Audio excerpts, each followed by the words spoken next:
யோக ஞான சித்தர் ஓம் ஸ்ரீ ராஜயோக குரு சரணம்.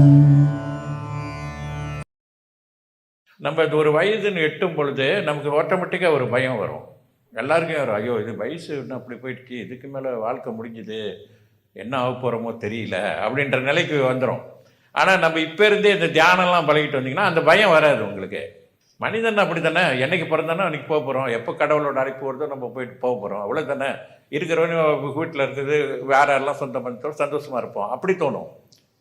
நீங்கள் இதெல்லாம் செய்யாமல் இருந்தீங்கன்னா அந்த நேரத்தில் பயம் வரும், கவலை வரும், ஒரு மாதிரியாக இருக்கும், வாழ்க்கையை வெறுத்து போன மாதிரி ஆயிருங்க. எல்லாம் இருந்துமே என்னோட என் வாழ்க்கை அப்படி போச்சு, அது தேவையில்லை. ஆக இந்த பிராணாயாம பயிற்சி செய்வதனால் மட்டுமே அந்த பயிற்சி கண்டிப்பாக உங்களுக்கு சக்ஸஸ்ஃபுல் ஆகும். தியானம் செய்யும்போது கம்ப்ளீட் ஆயிரும். கம்ப்ளீட்டாக நமக்கு எல்லாமே அடங்கி போச்சு அதுலேயே. அதை தியானத்துக்கு பதில் இல்லை எனக்கு முடியல நான் வழிபாடு செய்கிறேன்னாலும் அது உங்களோட விருப்பம். நான் ஜபம் செய்வேன், இறைவன்கிட்ட பிரார்த்தனை செய்வேன், ஓகே, அது பிரச்சனை இல்லை.